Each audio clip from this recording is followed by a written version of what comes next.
Witam wszystkich bardzo serdecznie, Janusz Osmenda z tej strony. Witam w kolejnej wersji materiału, w którym omawiam grę, proces tworzenia gry Fallout 2 Remake 3D.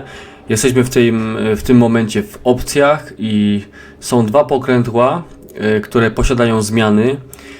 Pierwszym pokrętłem, które możemy użyć do zmiany opcji, jest tryb turowy. W chwili obecnej oryginalnie widzieliście tryb tak zwany półturowy. A teraz możemy przełączyć na czas rzeczywisty, więc przełączymy. I mamy tutaj FOV, czyli Field of View, dzięki któremu możemy troszeczkę poszerzyć kadr widzenia. 40 stopni to jest oryginalnie jest tak jak było wcześniej, natomiast możemy rozszerzyć do 45, do 50 i to pokażę Wam w kilku przebitkach, jak wygląda różnica. Na sam początek rozpoczniemy sobie nową grę. Natomiast podczas tworzenia postaci zaznaczyłem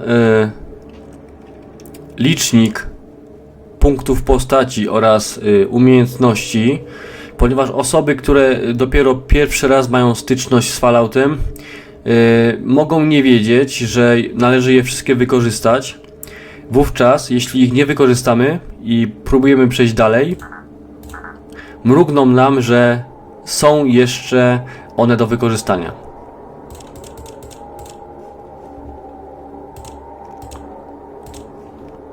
Ok, i przechodzimy dalej. Ok, ja automatycznie przejdę dalej do Klamath, ponieważ tam dalsza część materiału będzie nagrywana. No więc dobrze, jesteśmy w Klamath. Jest parę zupełnie nowych rzeczy, ale najpierw pokażę Wam, jak wygląda pole widzenia postaci. Teraz to, co widzicie, to jest standardowe 40 stopni. I teraz będę demonstrował, jak wygląda kadr, jeśli zwiększę pole widzenia.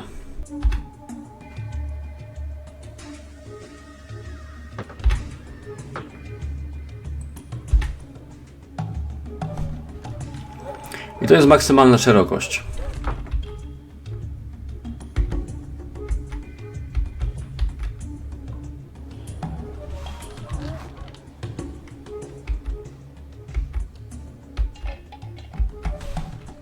No więc dobrze, ok. To już mamy za sobą. I teraz tak. Kolejną, myślę, że fajną rzeczą będzie fakt, że cykl dnia i nocy będzie miał wpływ na miasto Klamath. Więc otworzę sobie Pip-Boya i troszeczkę przyspieszymy czas. Do 22. Ponieważ od tej godziny wszystko się zaczyna.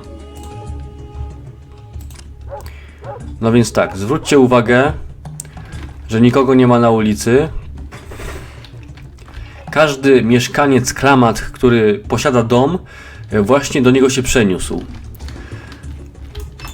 Drzwi są zamknięte, oczywiście możemy włamać się i otworzyć.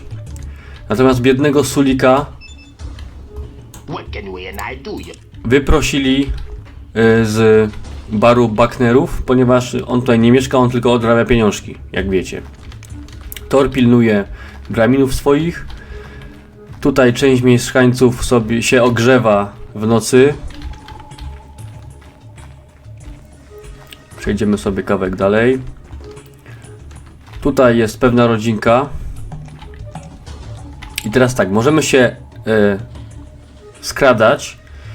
I akurat w tym miejscu zrobiłem taką jedną ciekawą rzecz, że możemy przejść przez okno. Natomiast jeżeli wtargniemy do domu w nocy, to stracimy karmę. Mieszkańcy nie będą nas atakować, natomiast karma została, jak widzicie, odjęta. Także musimy uważać. Wychodzimy. Ponieważ łatwo jest zaatakować mieszkańca, ponieważ jest on wrogo nastawiony, ale nas nie atakuje. i w momencie, kiedy ktoś inny by to zauważył, mógłby nas zaatakować. Także musimy uważać. Na noc drzwi są zamykane.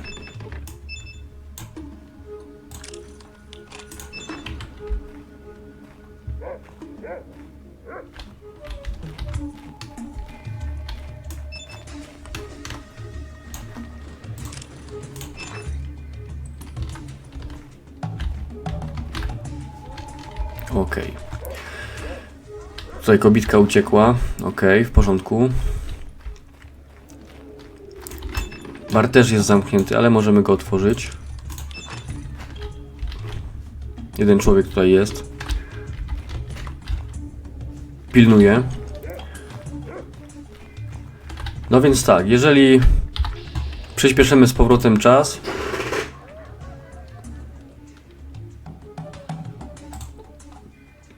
do godziny 9, wszyscy wracają tutaj mniej więcej na swoje miejsca, na swoje ścieżki, którymi przemierzają miasto w ciągu dnia. Ok. Kolejną rzeczą, którą zapowiedziałem, jest walka w czasie rzeczywistym. Dlatego zdobędziemy sobie broń.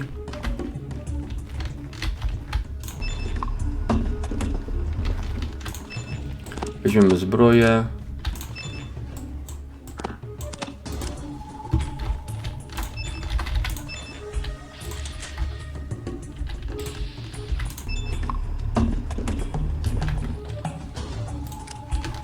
I pójdziemy walczyć z gekonami.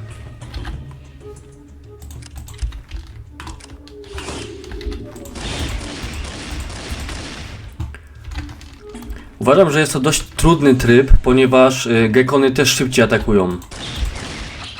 Widzicie? Bez przerwy atakuje szczur. Także jak dopadną nas kilka gekonów, to możemy szybko paść. I myślę, że to jest tryb dla doświadczonych graczy.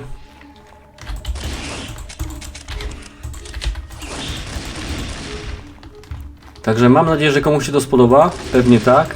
Natomiast ja rekomenduję stary, dobry sposób, który znacie od początku tworzenia tej gry.